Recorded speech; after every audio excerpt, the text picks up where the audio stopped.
Hey guys, welcome to an episode of Awesome at It. It's Art here, and today I'll be showing you how to build your own PC. Before we start with our build, we're going to be needing to unbox the parts to make our PC.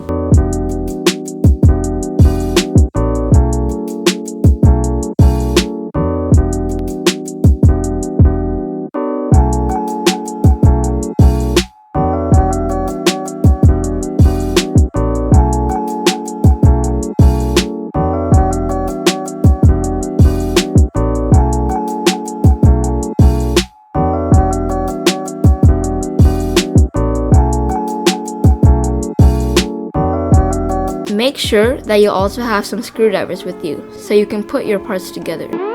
First, let's get our motherboard out and put it on top of the motherboard box, since it is a good electrostatic protection. We're gonna start by putting our processor, or CPU, into the motherboard. So let's pull up the lever on the side of the CPU slot on the motherboard. Once that's done, take your CPU and look for the golden triangle on the corner of it. Match it with the triangle on the CPU slot of your motherboard. That's the orientation in which you need to put the CPU into the motherboard. Doing that isn't very hard. The processor should just drop in. You don't need to apply any pressure. To secure it in place, pull the lever all the way back down. It's now time to install our NVMe SSD. If you have a heatsink, remove that first by unscrewing the screws which attach it to the motherboard. Now just push the SSD into the connector. Then lock it into place using the SSD screw.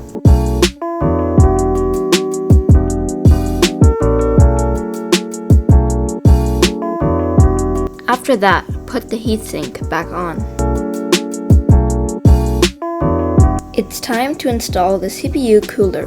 I had to clip both sides of the cooler onto the motherboard, and then pull the lever down so it can't move. Now let's install our memory, which is also known as RAM.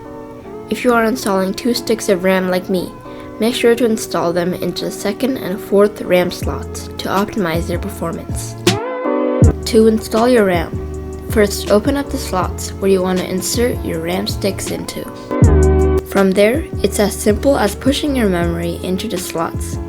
You will know when a stick of RAM is in all the way, because the slots which you opened will close by themselves.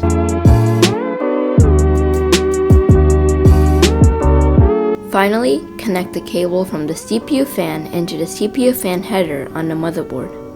This will give power to the fan. We're now ready to put our motherboard into the case. To do this, we first need to remove the front and back panels on the chassis.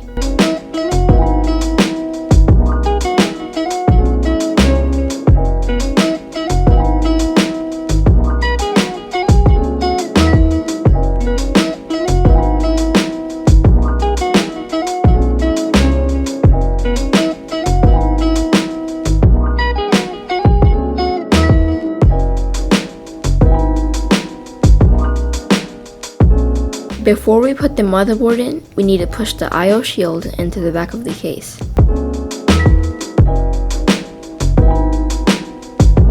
Make sure to pull out the accessory box from the bottom of the case, since that's going to have a lot of important parts we're going to be needing for our build. Now we need to install the motherboard standoffs onto the case. Most regular ATX motherboards need 9 standoffs. I already had one installed, so I only needed to put in 8 more standoffs.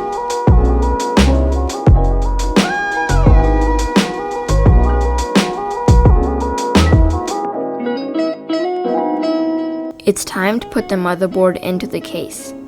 Position the holes on the side of the motherboard on top of the standoffs. Then take your motherboard screws and screw those into the holes.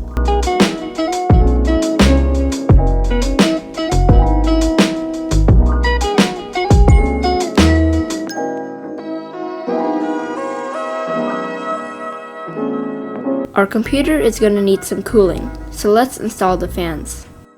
Remove any parts of the case which you need to put these fans on. I had to take out the dust filters, remove one pre-installed fan,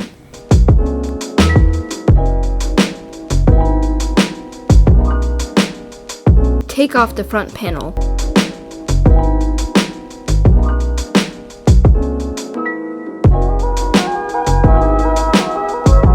Remove the shield on the top of the drive bay.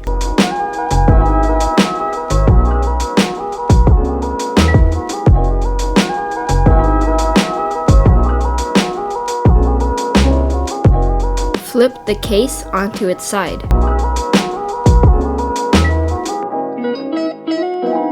And move the drive bay to make space for my fans.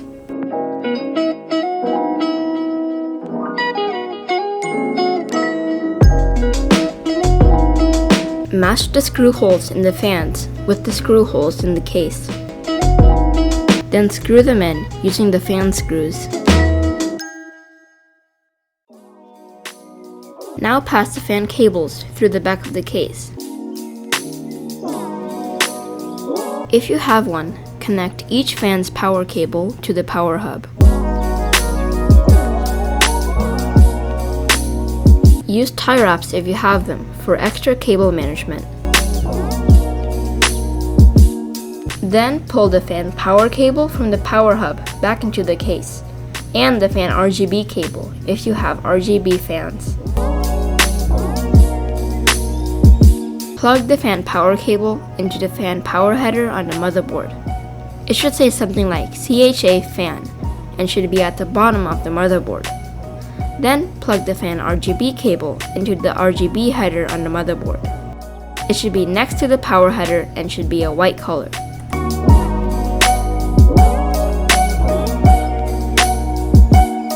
If you're going to be installing a hard drive to your PC, here's how to do it. First, flip the drive over. Then take your drive bay and match the holes in the drive with the holes in the drive bay. Then take your drive screws and screw them together.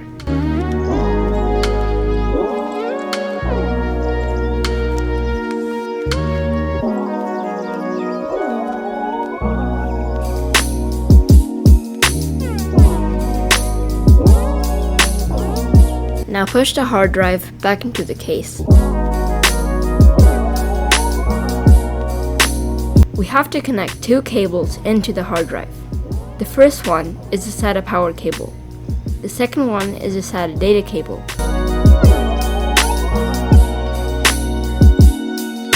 Take the other end of the SATA data cable and connect it to one of the SATA slots on the motherboard.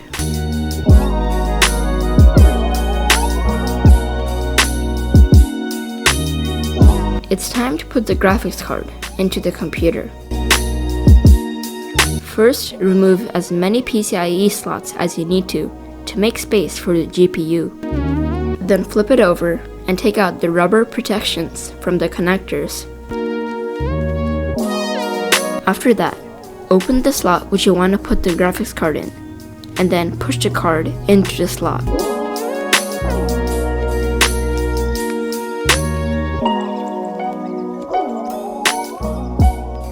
To secure it in place, take one of the screws from the PCIe slots and screw it back into the case.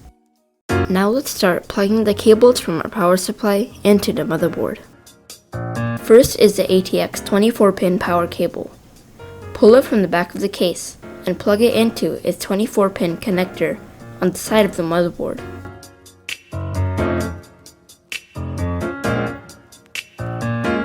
Next is the CPU power cable.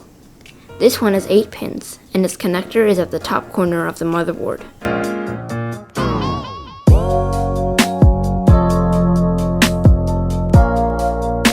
This blue cable is a USB 3.2 cable.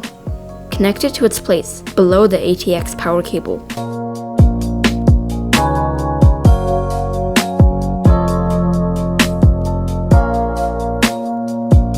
This HD audio cable is going to give audio to the front panel. Connect it to its connector at the bottom of the motherboard. It should say AAFP.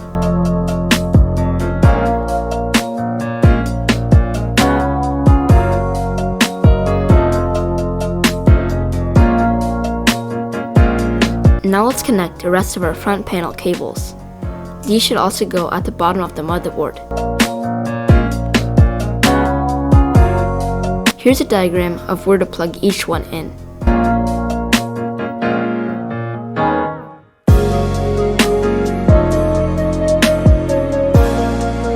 Finally, let's connect the PCIe cables, which will give power to your graphics card. Plug the one with 3 pins into the 3-pin connector, and the one with 4 pins into the 4-pin connector.